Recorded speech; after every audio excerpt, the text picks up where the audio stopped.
Hi friends, big boss రివ్యూకు స్వాగతం. Big boss అయిపోయింది, big boss review ఏంటి అంటారా? నేను ఒకరికి సమాధానం బాకీ ఉన్నానండి, అందుకని చెప్పి ఈ వీడియో చేస్తూ ఉన్నాను.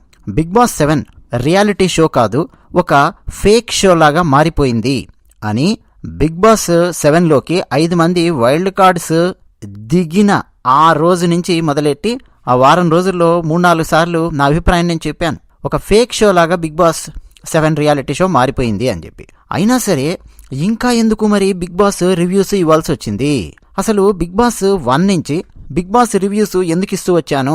కొన్ని కారణాలు ఉన్నాయి. అన్ని కారణాలు నేను ఇక్కడ చెప్పలేను, కానీ 1-2 కీలకమైన కారణాలు ఈ వీడియోలో నేను చెప్తాను. అన్నట్టు టీ మిక్స్చర్ ఎంజాయ్ ఛానల్ నచ్చితే సబ్స్క్రైబ్ అవ్వండి, వీడియో నచ్చితే ఒక లైక్ కొట్టండి, నచ్చకపోతే డిస్లైక్ కొట్టండి, మీ అభిప్రాయాలు కామెంట్ సెక్షన్లో రాసి మాతో పంచుకోండి. విషయానికి వస్తే మాది అనంతపూర్ జిల్లాలో పెనుగొండ.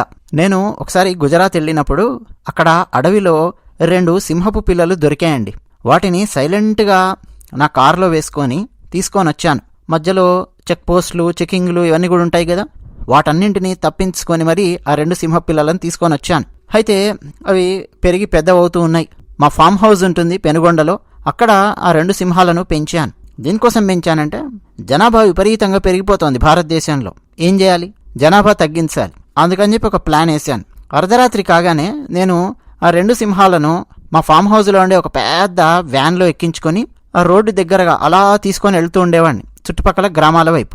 మెల్లిగా ఆ 2 సింహాలు కిందికి దివి చీకట్లో కలిసిపోయేవి. ఒక 4-5 మనుషుల్ని ఆ సింహాలు లాక్కొని వ్యాన్లోకి తీసుకొని వచ్చేసేవి. ఆ తర్వాత మా ఫామ్ హౌస్లోకి తీసుకొని వచ్చేవాడిని. ఆ 2 సింహాలు ఆ మనుషుల్ని చీల్చి చంపేసి తినేసేవి. ఇట్లా అండి, దాదాపు ఇప్పటి వరకు ఒక 5,000 మంది దాకా అవి తినేసి ఉంటాయి. ఇట్లా అంటే జనాభా తగ్గించడానికి నా వంతు ప్రయత్నం నేను చేస్తున్నాను. అయితే ఇంకో విషయం ఏంటంటే, హే టీ మిక్స్చర్ ఆగు, ఏం చెప్తున్నావు నువ్వు? What is this absurd? What is this absurd? What you said is just absurd అని అంటారా లేదా అండి ఎవరైనా? నా ఫ్లోను ఆపేసి అబ్జర్డ్ అన్న పదం స్క్రీన్ మీద డిస్ప్లే చేస్తున్నాను. అది ఈక్వేషన్ నెంబర్ 1, గుర్తుపెట్టుకోండి. నెక్స్ట్, మీరు ఏదైనా ఒక సినిమా చూసి వచ్చారనుకోండి, ఏ రకమైన సినిమా అని నేను అడిగాను అనుకోండి, మీరేం చెప్తారు? ఏ రకమైన సినిమా అంటే ఏం చెప్పాలి సార్? సినిమా పేరు ఏదో చెప్తారు. సినిమా పేరు కాదండి, ఏ రకమైన సినిమా, అది ఎలాంటి సినిమా అని అడిగాను అనుకోండి, ఓ అదా యాక్షన్ మూవీ అన్నా, యాక్షన్ మూవీ చూసి వచ్చాను అంటారు. ఒక నవల చదువుతున్నారనుకోండి, ఏ రకమైన నవల చదువుతున్నావు అని అడిగితే ఇది కామెడీ నవలా అని సమాధానం ఇస్తారు. లేదు ఎక్కడో ఒక డ్రామా చూసొచ్చారనుకోండి, ఏం డ్రామా చూసావు, ఏ రకమైన డ్రామా చూసావు అంటే మహామంత్రి తిమ్మరుసు డ్రామా చూశానండి, హిస్టారికల్ డ్రామా అని చెప్పి అంటారు. అంటే ఏ రకము అని. ఇంగ్లీష్లో దీనికి పేరు జోన్రా. జానర్ అని చెప్పి అంటూ ఉంటారు, కానీ జానర్ అనొద్దు దాన్ని, ఇట్ ఈస్ జోన్రా. స్క్రీన్ మీద డిస్ప్లే చేస్తున్నాను. Equation number 2. 1940s కొంతమంది నాటక రచయితలు నేను ఇప్పటివరకు చెప్పిన దాంట్లో ఈక్వేషన్ నెంబర్ 1, ఈక్వేషన్ నెంబర్ 2ను కలిపారు. అబ్జర్డ్ జోన్రా అని ఒక దాన్ని కొత్త దాన్ని తయారు చేశారు. నాటకాలు రాయడం మొదలు పెట్టారు. అంటే ఏ రకమైన నాటకము అంటే అబ్జర్డ్ నాటకము అని చెప్పి చెప్పడం మొదలు పెట్టారు. నాటకంలో అబ్జర్డిటీని చొప్పించడం మొదలు పెట్టారు. ఓకే, అట్లా 1940s నుంచి మొదలయ్యింది. 1950s అలా వచ్చేసరికి పీక్లోకి వెళ్ళింది. బహుశా ఐర్లాండ్ రచయిత అనుకుంటాను, శామ్యూల్ బెకెట్ అని చెప్పి వెయిటింగ్ ఫర్ గోడో అని ఒక డ్రామా రాశారు. ఇంకా చాలా అబ్జర్డ్ నాటకాలు రాశారు. అన్నట్టు శామ్యూల్ బెకెట్కు లిటరేచర్లో నోబెల్ ప్రైజ్ వచ్చింది. అంటే ఒక తరాన్ని అబ్జర్డ్ నాటకాలతో శాసించాడు శామ్యూల్ బెకెట్. ఆ తర్వాత అదే కోవలో ఆయన ఇన్స్పిరేషన్తో యూజీన్ అయనెస్కో అనే రచయిత అబ్జర్డ్ నాటకాలు రాయడం మొదలుపెట్టాడు. అన్నట్టు ఇప్పుడు నేను చెప్తున్నటువంటి పేర్లు కూడా సామాన్యమైన పేర్లు కావండి. మన నేషనల్ థియేటర్ ఆర్ట్స్ ఉంటుంది ఢిల్లీలో, అలాగే ప్రపంచవ్యాప్తంగా అమెరికా తీసుకోండి, యూరప్, లండన్, ఎక్కడైనా కానీ గొప్ప గొప్ప థియేటర్స్లో ఈవెన్ ఆర్ట్ లేదా డ్రామాను టీచ్ చేసే కాలేజెస్లో, యూనివర్సిటీస్లో నేను చెప్తున్నటువంటి గొప్ప గొప్ప రచయితల నాటకాలను సిలబస్లో పెట్టారు. దాని మీద రీసెర్చ్లు ఉన్నాయి, పిహెచ్డీలు చేసిన వాళ్ళు ఉన్నారు. ఐనెస్కోకు కాస్తలో నోబెల్ ప్రైజ్ తప్పిపోయింది, బట్ నోబెల్ ప్రైజ్కు నామినేట్ అయ్యాడు ఐనెస్కో కూడా. రైనోసిరస్ అన్న నాటకాన్ని రాశాడు. బహుశా బిగ్ బాస్ 4 టైంలో అనుకుంటాను కాస్త చెప్పాను రైనోసిరస్ గురించి, వేరే కాంటెక్స్ట్లో కదా. బిగ్ బాస్ షో చుట్టూ అలమొక్కొని ఉన్న చెత్తా చెదారానికి కరెక్ట్గా ఐనెస్కో రచించిన రైనోసిరస్ ఆ అబ్జర్డ్ నాటకము మ్యాచ్ అవుతుంది. రైనోసిరస్ ఆర్ షార్ట్కట్లో రైనోస్ అందాం, ఒక డ్రామా నాటకం. మన భాషలోకి కథను నాకు నచ్చినట్టుగా మార్చి సులభంగా అర్థం చేయించడం కోసం మీకు చెప్తూ ఉన్నాను. ఓకే, ఒక ఊళ్ళో, అంటే ఆ నాటకం గురించి, ఒక ఊళ్ళో ఒకడు ట్రాక్ తప్పుతాడు. ఎలా ట్రాక్ తప్పాడు, ఎందులో ట్రాక్ తప్పాడు? మీ ఇష్టమైన విషయాన్ని మీరు ఊహించుకోండి సార్. భాష విషయమా, సంస్కృతి విషయమా, మారల్స్ విషయమా, డబ్బు సంపాదన విషయమా, మీ ఇష్టం. ట్రాక్ తప్పుతాడు. ఫర్ ఎగ్జాంపుల్ భాష తీసుకోండి. భాషను రకరకాల ప్రయోగాలతో ఖూనీ చేయడం మొదలు పెడతాడు. నెత్తి మీద అతనికి ఒక కొమ్ము మొలుస్తుంది, ఖడ్గమృగం నెత్తి మీద కొమ్ము మొలిచినట్టు.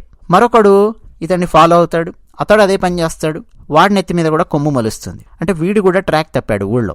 అయితే వీళ్ళు ట్రాక్ తప్పారు అన్న విషయం ఇంకొకటికి అర్థం అవుతుంది. వాడు వచ్చి లాజికల్గా ఎక్స్ప్లెయిన్ చేస్తాడు, అరే మీ ట్రాక్ తప్పుతున్నారు, ఇది కరెక్ట్ కాదు, ఎక్స్ప్లెయిన్ చేస్తాడు, వాదిస్తాడు. కానీ ఆ ఇద్దరు వినరు, వీడు చెప్పేది వినరు. క్రమక్రమంగా ఆ ఊళ్ళో ఒక్కొక్కడి నెత్తి మీద కొమ్ములు మొలుస్తూ ఉంటాయి. ఒక్కొక్కడు ట్రాక్ తప్పడం మొదలు పెడతారు. ట్రాక్ తప్పని వ్యక్తి లాజిక్ చెప్తూ ఉంటాడు, పాయింట్స్ ఎక్స్ప్లెయిన్ చేస్తూ ఉంటాడు, వినరు. ఒకానొక స్టేజ్ వచ్చేసరికి అసహనానికి కూడా లోనవుతాడు. అసహనానికి లోనై కూడా చెప్తుంటాడు. వెంటనే ఈ నెత్తి మీద కొమ్ము మొలిచి ట్రాక్ తప్పినటువంటి వాళ్ళు ఏం చెప్తుంటారు, నువ్వే పెద్ద తెలివైన వాడివిలే అంటారు. అతడు అసహనానికి లోనై కాస్త గట్టిగా చెప్తే, నీకు అహంకారం ఉంది, నువ్వు మమ్మల్ని చిన్నచూపు చూస్తున్నావు, మేమందరం తెలివిలేని దద్దమలం అని చెప్పి నువ్వు భావిస్తున్నావు అని చెప్పి ఎవరైతే లాజికల్గా మాట్లాడుతూ ఉంటాడో, నెత్తి మీద కొమ్ము మొలవలేదో అతని మీద పడి, అంటే విరుచుకు పడుతూ ఉంటారు. అయినా సరే ఏదో ఒకటి కింద మీద పడి చెప్పే ప్రయత్నం చేస్తుంటాడు. సో ఒక స్టేజ్ వచ్చేసరికి ఆ ఊళ్ళో అందరూ ట్రాక్ తప్పేస్తారు. సిస్టమ్ అనేది లేదు, సిస్టమే పూర్తిగా ట్రాక్ తప్పేసింది. నాటకం క్లైమాక్స్లో ఎవడి నెత్తి మీదైతే కొమ్ము మొలవలేదో అతన్ని మధ్యలో పెట్టి మిగతా వాళ్ళందరూ, ఆ ఊళ్ళో నెత్తి మీద కొమ్ములు మలిచిన వాళ్ళందరూ పొడిచి చంపేస్తారు. స్టేజ్ మీద వాడి శవం పడి ఉంటుంది. అది నాటకం క్లైమాక్స్. ఓకే, సిస్టమ్ను కొత్త పుంతలు తొక్కిస్తూ కొత్త దారిలోకి ట్రాన్స్ఫార్మ్ చేశారా కొంతమంది కలిసి సిస్టమ్ను, లేదా ట్రాక్ తప్పించారా అన్నది చెప్పడం కొంచెం కష్టం. ఎందుకని చెప్పడానికి ఆలోచించగలిగే ఆ ఒక్కడు లేడు, కొమ్ము మొలవని ఆ ఒక్కడు లేడు. అందరూ నెత్తి మీద కొమ్ము మొలిచిన వాళ్ళే ఉన్నారు, కొమ్ము మొలవని వాడిని పొడి చంపేశారు. సో ఇప్పుడు సిస్టమ్ ట్రాక్ తప్పిందా, ట్రాన్స్ఫార్మ్ అయ్యిందా, చెప్పలేనటువంటి పరిస్థితి సొసైటీలో. ఇదండి నాటకం. కథ నేను పూర్తిగా మార్చాను అనుకోండి, అందరికీ అర్థం కావాలన్న భాషలో. ఓకే, అసలు నాటకంలో నెత్తి మీద కొమ్ము మొలవడం ఉండదు, రైనోసిరస్ పరిగెత్తుకుంటూ వస్తుంది, ఒక కామోషన్ క్రియేట్ అవుతుంది, అదంతా వేరు. ఒక ఫ్రెంచ్ అక్కడ ఓపెన్ చేస్తాడు నాటకాన్ని. బట్ అందరికీ అర్థం కావడం కోసం చెప్పాను నెత్తి మీద కొమ్ము మొలవడం అనేది. అబ్జర్డ్ నాటకాలు అన్నమాట ఇవన్నీ కూడా. ఎందుకు అబ్జర్డ్? అసలు ఎవరికైనా నెత్తి మీద కొమ్ము మొలుస్తుందా? మనుషులన్న వాళ్లకు మొలవదు. మరి నెత్తి మీద కొమ్ము మొలకపోతే, అంటే నెత్తి మీద కొమ్ము మొలిచిందంటే అది అబ్జర్డ్ ఎలా అయిందండి?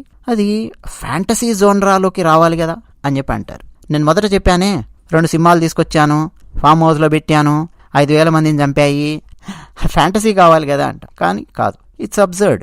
ఏంటి అబ్జర్డ్ అంటే, ఇంగ్లీష్లో అయితే, అంటే డ్రామా పరిభాషలో చెప్పాలంటే, నాన్ ట్రెడిషనల్ ప్లాట్ స్ట్రక్చర్ ఉంటుంది డ్రామాకి కానీ, సినిమా కానీ, whatever it is the art form. Irrational events ఉంటాయి, పర్పస్లెస్ యాక్షన్స్ ఉంటాయి, questioning of the meaning of life ఉంటుంది, it explores subjective feelings about existence, ఇవన్నీ ఉంటాయి. సరే, అందరికీ అర్థమయ్యే భాషలో చెప్పాలంటే, జీవితం యొక్క పరమార్థాన్ని చెప్పడానికి లాజిక్ లేని విషయాలను ఎంచుకొని ఒక బలమైన అంశాన్ని ఆలోచింపజేసే స్థితికి తీసుకెళ్లేలా చేయడమే అబ్జర్డిటీ. ఏది? థియేటర్ ఆఫ్ అబ్జర్డ్, ఆ పరిభాషలో చెప్పాలంటే. ఓకే, ఇక బిగ్ బాస్ ఒక రియాలిటీ షో, ఒక పర్పస్తో స్టార్ట్ అయ్యింది. కానీ నేతి బీరకాయలో నెయ్యి ఉండదు అన్నట్టుగా రియాలిటీ షోలో రియాలిటీ ఎగిరిపోయింది. దాని చుట్టూ చాలా ఇర్రాషనాలిటీ అలుముకొని ఉంది. బిగ్ బాస్లో, అంటే పార్టిసిపెంట్స్లో ఎవరు తమ రియాలిటీని చూపించారు, ఆ రియాలిటీ మనకు నచ్చిందా లేదా, దీనికంటే ఇతర చెత్తా చెదారం ఎక్కువ అయ్యింది. ఆ లోపలన వాళ్ళు వాళ్ళ వ్యక్తిత్వం చూపించారా లేదా, సహజంగా ఉన్నారా లేదా, పోనీ ఆ సహజత్వం మనకు నచ్చిందా లేదా. చాలామంది నేను రియలిస్టిక్గా ఉన్నానండి అంటారు, దట్ ఈజ్ ఓకే. బట్ ఆ రియాలిటీ మనకు నచ్చాలా లేదా? ఆ వ్యక్తిత్వంతో కూడిన రియాలిటీయా, నీ కాల్మొక్తా బాంచన్ లాంటి రియాలిటీయా, వ్యక్తిత్వంతో కూడిన రియాలిటీయా, వేషాలేసే రియాలిటీయా, అది కూడా ఇంపార్టెంటే కదా. ఇలా బిగ్ బాస్ హౌస్లో ఉన్నదాన్ని గమనించడం కంటే బయట ఎక్కువ చెత్తా చెదారం అయిపోయి బిగ్ బాస్ షో యొక్క రియాలిటీని కబళించడం మొదలుపెట్టింది. బిగ్ బాస్ షో మీరు స్టార్ట్ అయినప్పుడు గమనించండి, ఈ మధ్య ప్రతి సీజన్లో గమనిస్తూ రండి, ఒక ప్యాటర్న్తో స్టార్ట్ అవుతుంది. బయట ఒక డ్రామా జరుగుతుంది, ఒక అబ్జర్వ్ డ్రామా జరుగుతుంది, గమనించారా? అందులో ఒక్కరో ఇద్దరో బిగ్ బాస్ పార్టిసిపెంట్స్ ఆల్రెడీ బయట విపరీతమైన ఫాలోయింగ్తో అడుగు పెడతారు. వాళ్ళు ఫస్ట్ వీక్ నామినేషన్స్లోకి రాగానే 40 to 50% ఓట్ షేర్ అనఫీషియల్ సైట్స్లో కనిపిస్తుంది. అక్కడి నుంచి ఈ అబ్జర్వ్డ్ ఇర్రేషనల్ డ్రామా మొదలవుతుంది. అసలు బిగ్ బాస్ ఆట కంటే ఈ బయట ఆడే ఆటే ఎక్కువైపోతుంది. ఆ అనఫీషియల్ ఓట్స్, పోల్స్ వాటిని తీసుకొని రకరకాల ఓటింగ్ వీడియోలు, రకరకాల ఓటింగ్ పోస్టులు, రకరకాల థంబ్నెయిల్స్, ర్యాంప్ ఆడిస్తున్న ఫలానా పార్టిసిపెంట్ ఓటింగ్, దుమ్ము రేపి దంచికొడుతున్న ఫలానా పార్టిసిపెంట్ ఓటింగు, కుమ్మేస్తున్న ఫలానా పార్టిసిపెంట్ ఓటింగు అని చెప్పి ఇక్కడి నుంచి అంటే బయట నుంచి లోపల ఉన్న పార్టిసిపెంట్స్ను అనఫీషియల్గా, ఆర్టిఫిషియల్గా వాళ్ళ వాల్యూను సోషల్ మీడియానే పెంచి పోషించడం మొదలు పెడుతోంది మొట్టమొదటి వారం నుంచి. అయితే ఈ అనఫీషియల్ ఓట్స్ వేసే పని, స్టార్మా కింద రెగ్యులర్గా కామెంట్స్ రాసే పని రకరకాల పిఆర్ బ్యాచ్లు చేస్తూ ఉంటాయి. మొదటి 10-15 కామెంట్స్ చాలా కీలకం. ఏ ఛానల్లో అయితే బిగ్ బాస్ షో వస్తుందో ప్రోమో విడుదలవగానే టక పిఆర్ బ్యాచ్లు వెళ్ళి ఫట్ ఫట్ ఫట్ ఫట్ ఫట్ ఫట్ కామెంట్స్ రాసేసి వెళ్ళిపోతూ ఉంటారు. వాటి ప్రభావం ఇతరుల మీద పడుతూ ఉంటుంది.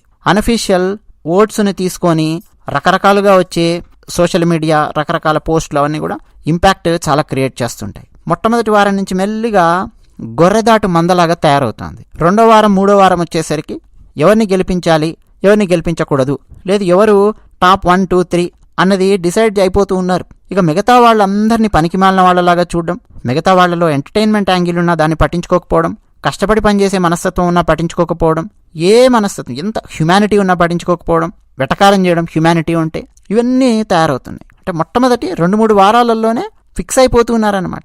ఇంకా అక్కడి నుంచి రొడ్డకొట్టుడు వ్యవహారంలాగా తయారైపోతుంది. ఓటింగ్ ఇక పిఆర్ బ్యాచ్ల డ్రామాలు, ఓటింగ్ అనాలిసిస్ల థంబ్నెయిల్స్, ఓటింగ్ అనాలిసిస్ల మీద ఇన్స్టా పోస్టులు, ఓటింగ్ అనాలిసిస్ అని చెప్పి అనఫీషియల్ ఓట్స్ ఇవన్నీ కూడా ఎఫ్బి పోస్టులు, ట్విట్టర్ హ్యాండిల్స్ ఆర్టిఫిషియల్గా పార్టిసిపెంట్ను పైకి లేపుతూ ఉంటాయి. అసలు నిజంగా అఫీషియల్ ఓట్స్ ఎన్ని పోల్ అవుతున్నాయో ఎవరికి తెలియదు.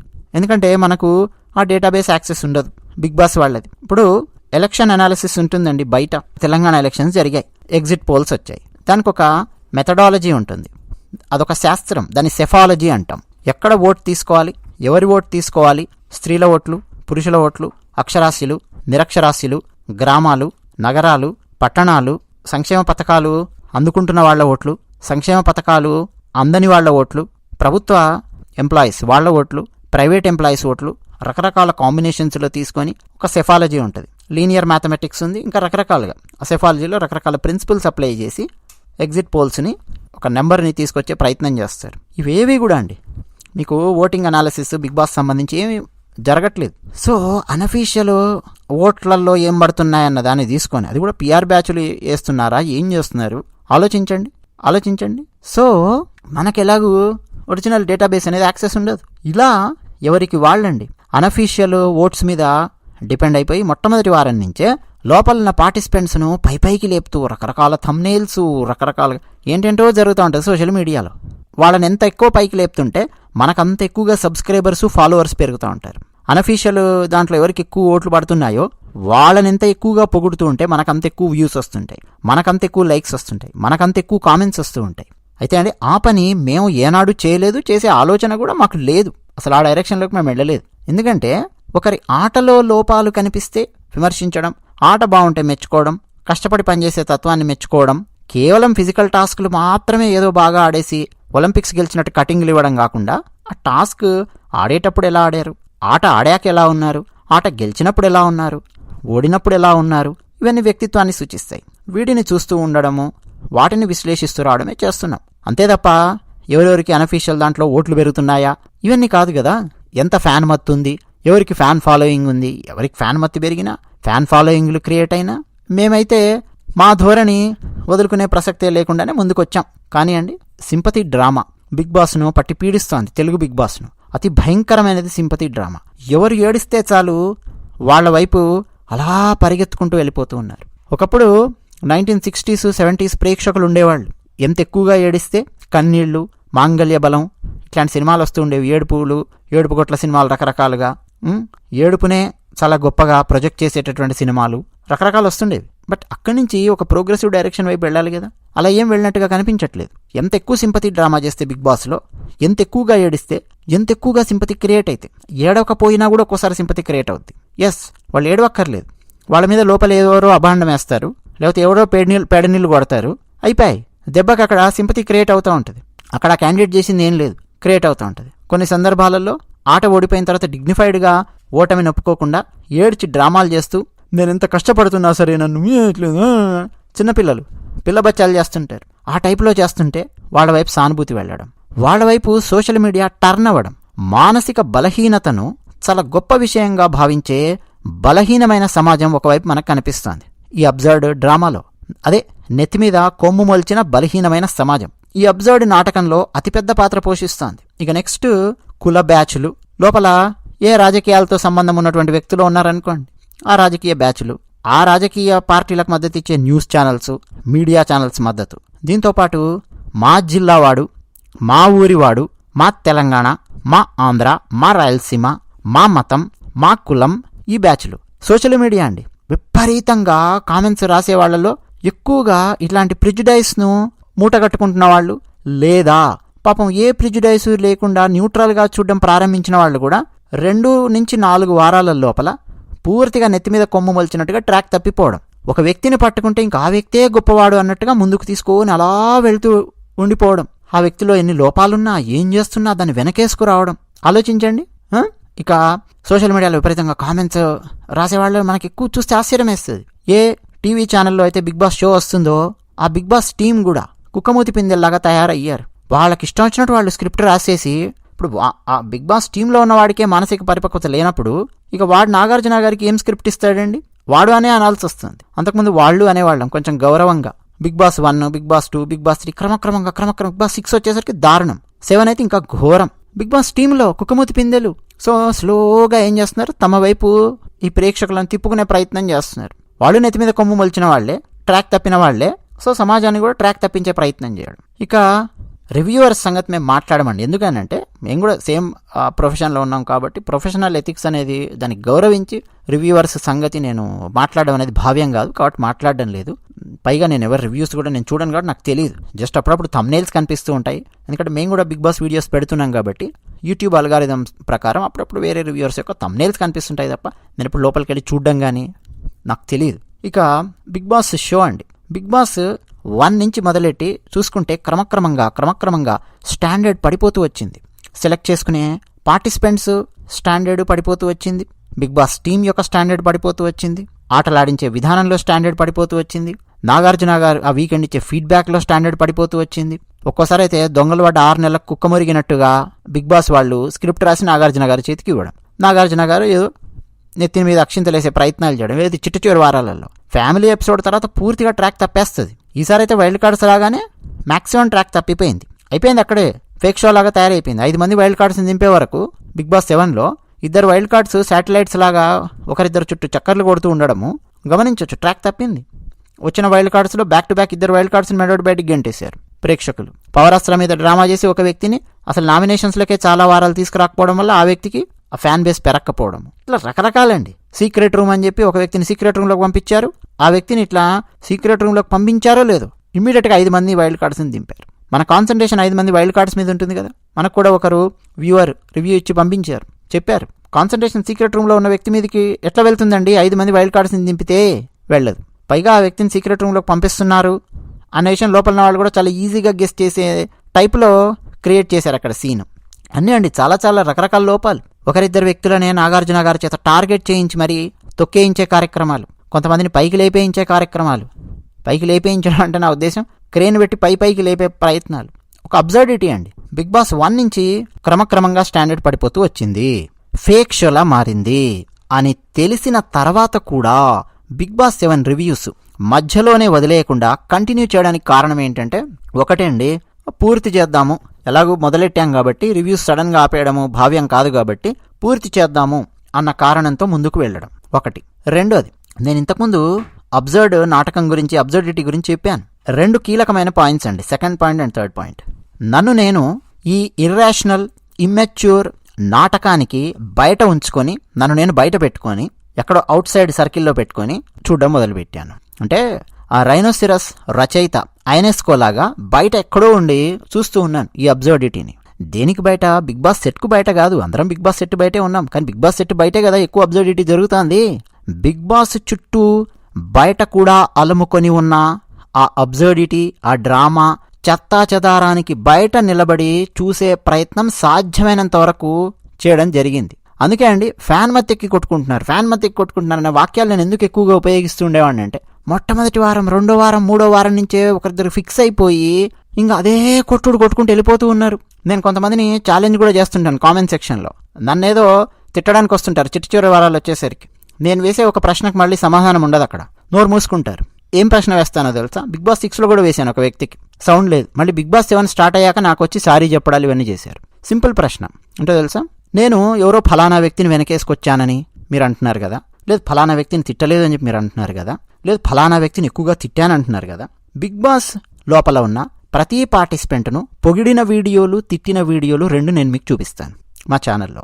నేను ఏ వ్యక్తిని అయితే వెనకేసుకొచ్చాను ఫలానా బిగ్ బాస్ సీజన్లో అని చెప్పి మీరు అంటారో, ఆ వ్యక్తిని తప్పు చేసినప్పుడు ఉతికారేసినటువంటి వీడియోస్ మీ ముందు పెడతాను, పొగిడిన వీడియోస్ పెడతాను. మీకు నచ్చిన పార్టిసిపెంట్ను ఎన్నో సందర్భాలలో పొగిడిన వీడియోస్ మీ ముందు పెడతాను, విమర్శించిన వీడియోస్ నేను మీ ముందు పెడతాను. వీడియో చేయడం అనేది చాలా పెద్ద పని కదండి, కామెంట్ రాయడం కంటే. కామెంట్ చాలా ఈజీ రాయడం, వీడియో చేయడం కంటే. మీరు కామెంట్స్ కదండి రాస్తున్నది. మీరు ఫలానా పార్టిసిపెంట్ని మీరు పొగుడుతున్నారు కదా, ఆ పార్టిసిపెంట్ను విమర్శించిన కామెంట్స్ నాకు ఒక 10 చూపించండి అని చెప్పి నేను అడుగుతాను. పోనీ 5 కామెంట్స్ చూపించండి అంటాను, పోనీ 2 కామెంట్స్ చూపించండి అంటాను, పోనీ 1 కామెంట్ చూపించండి అంటాను. సౌండ్ ఉండదు. ఎందుకో తెలుసా? మొట్టమొదటి 2-3 వారాలలో ఫిక్స్ అయ్యాక ఒకటే రొడ్డ కొట్టుడండి పాజిటివ్ కామెంట్స్ ఒక వ్యక్తి గురించి అదే కోణంలో చూస్తుంటుంది ఇక బ్రెయిన్.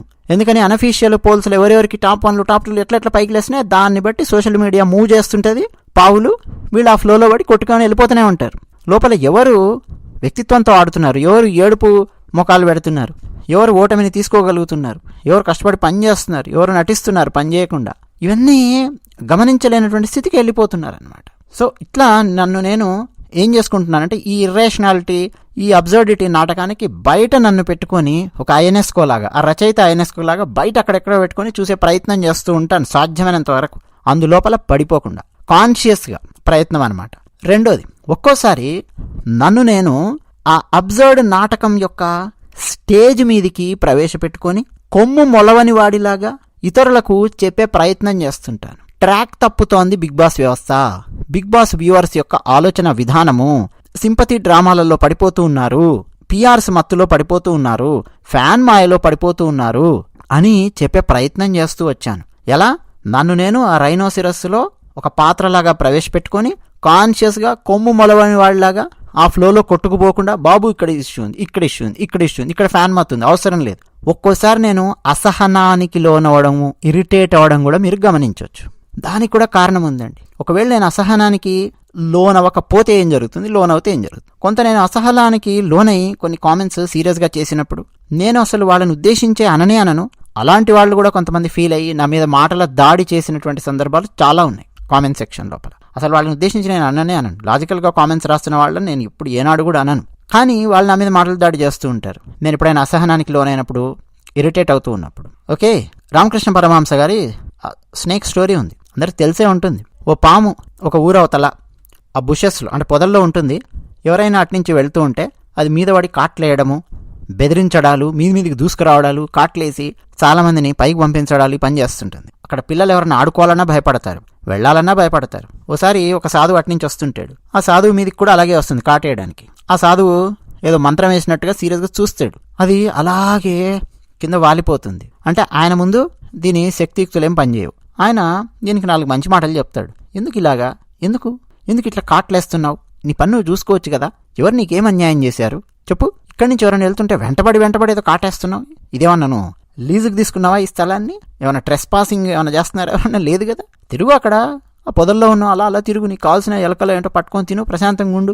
ఏం జరిగింది ఇప్పుడు నీకు, మానసిక ప్రశాంతత కోల్పోతావు, ప్రశాంతంగా ఉండు, ఇట్లా కాట్లేయడము ఇవన్నీ చేయకు అని చెప్పి దానికి కాస్త అహింస అవన్నీ కూడా బోధించి వెళతాడు ఆయన. దాని మీద ఆ మాటల ప్రభావం పనిచేస్తుంది. ఒక 6 నెలల తర్వాత ఆయన వెనక్కి వస్తాడు. అది చాలా దారుణంగా, బక్కగా, బలహీనమైపోయి ఘోరాతి ఘోరంగా ఉంటుందని పరిస్థితి. గాయాలై ఏం జరిగింది అంటాడు. స్వామి, మీరు చెప్పిన నాటి నుంచి నేను కాటేయడం మానేశాను, బుస కొట్టడం మానేశాను, మైల్డ్గా తయారైపోయాను, కళింగ యుద్ధం తర్వాత అశోక చక్రవర్తిలాగా తయారైపోయాను, కత్తులు కటార్లన్నీ పారేశాను, అహింసా పరమోధర్మ అంటున్నాను, ఇలా ఉన్నాను. ఇక ఈ ఏరియాలో క్రికెట్ ఆడుకోవడానికి వచ్చే పిల్లలు నన్ను చూసి ముందు భయపడేవాళ్ళు. ఒకరోజు ఒకడు కొట్టాడు, బాల్ కొడితే అది 6 ఎగిరొచ్చి నా పొదల్లో పడింది. తీసుకోవాలా వద్దా చాలాసేపు ఆలోచించారు. వచ్చి బాల్ తీసుకున్నారు. నేనేమనలేదు. అరే ఇదేం అనట్లేదురా అని చెప్పి వాడు వెళ్ళి ఇంకోటికి చెప్పాడు. మిగతా వాళ్ళందరూ వచ్చి నా నెత్తి మీద రాళ్ళేశారు, మట్టిపెడ్డలేశారు, కర్రలతో బాదారు. అక్కడో ఇక్కడో కలుగులో దూరి ప్రాణాలు దక్కించుకున్నా. ఈ విషయం తెలిసినప్పటి నుంచి ఊళ్ళో వాళ్ళు అట్నుంచి వెళ్ళేవాడు ఇట్నుంచి వెళ్ళేవాడు నా తోక పట్టుకొని నేలకేసి కొట్టడాలు ఇవన్నీ చేస్తున్నారు స్వామి. కానీ మీరు చెప్పినట్టుగా నేను అహింసా పరమో ధర్మ పాటించాను అంది. సాధువు యగాదిగా దాని తల నుంచి తోకదాకా చూసి ఏడ్చినట్టే ఉంది. యవ్వారము కాటు వేయొద్దని చెప్పాను, బుస కొట్టొద్దని చెప్పలేదు. బుస కొట్టు, నువ్వు బుస కొట్టకపోతే ఎట్లా? నీ రక్షణ నీకు చాలా ఇంపార్టెంట్. ఖచ్చితంగా బుస కొట్టాలి.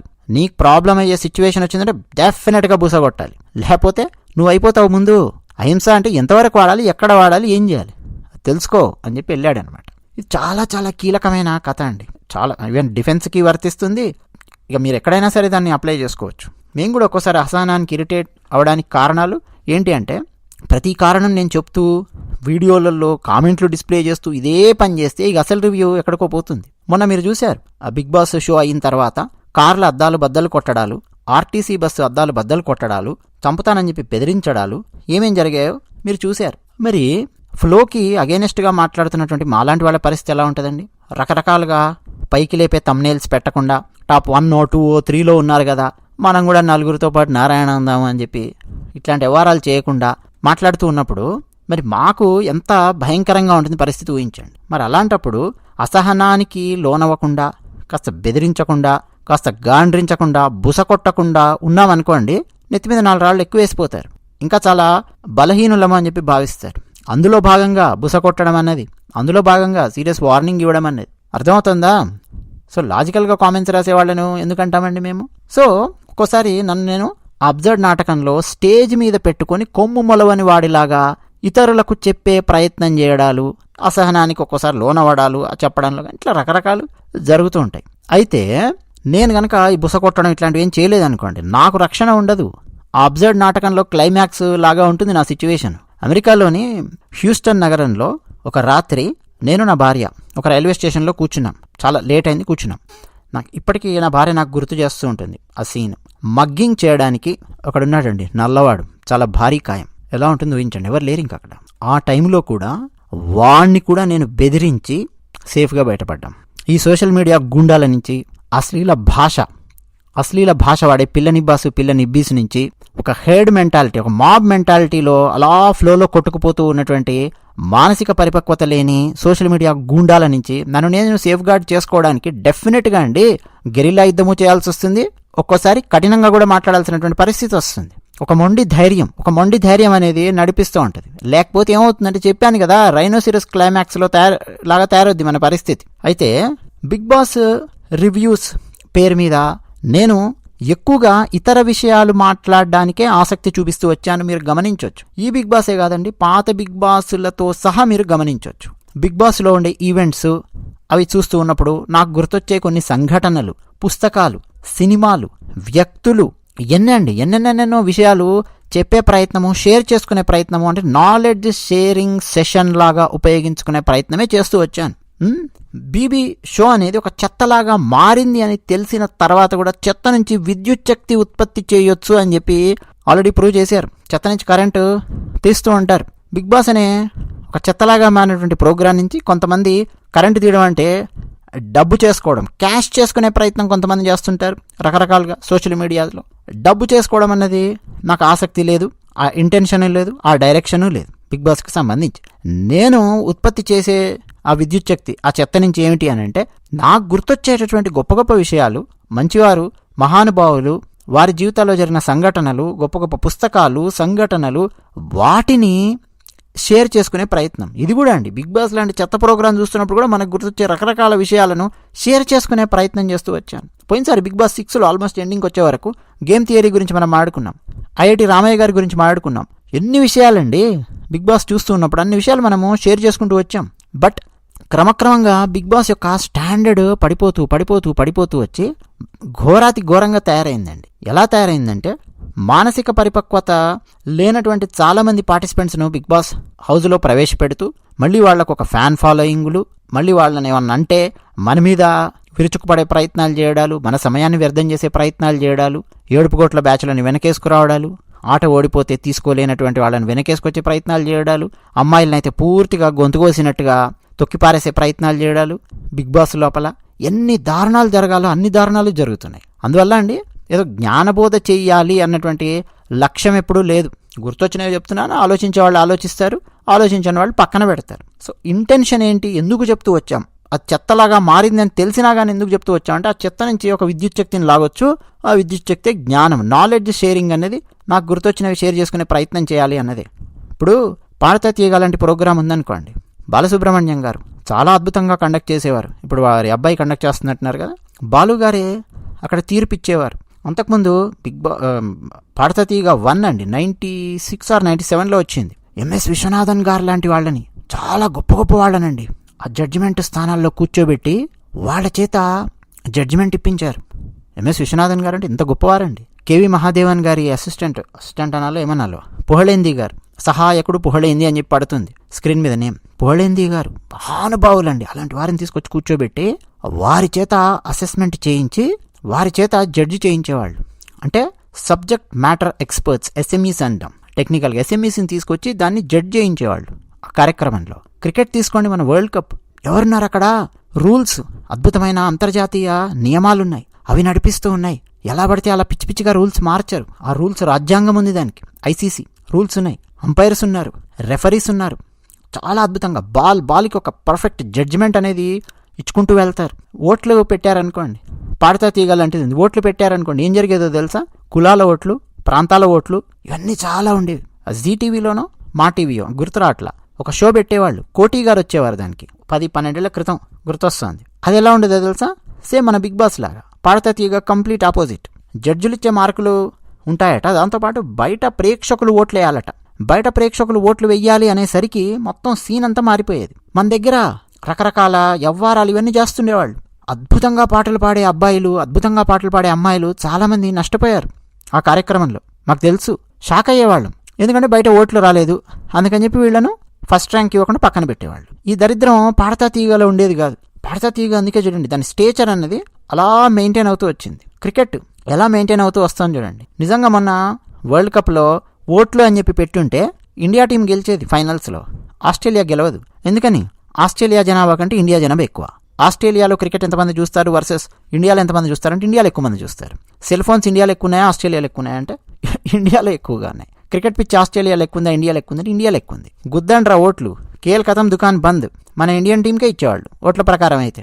కానీ 1,35,000 మంది కూర్చొని చూస్తున్నటువంటి గుజరాత్లోని అహ్మదాబాద్ స్టేడియంలో మొత్తం మనవాళ్లే ఉన్నారు. అక్కడ నీలి సముద్రాన్ని తలపించింది ఆ రోజు ఫైనల్స్ మ్యాచ్ చూస్తుంటే. కానీ ఆస్ట్రేలియా గెలిచిందండి.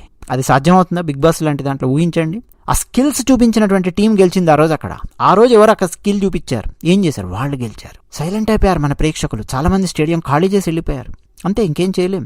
అట్లా ఉండాలండి ఎప్పుడన్నా కానీ. అది బిగ్ బాస్ దగ్గర మనం ఊహించగలమా?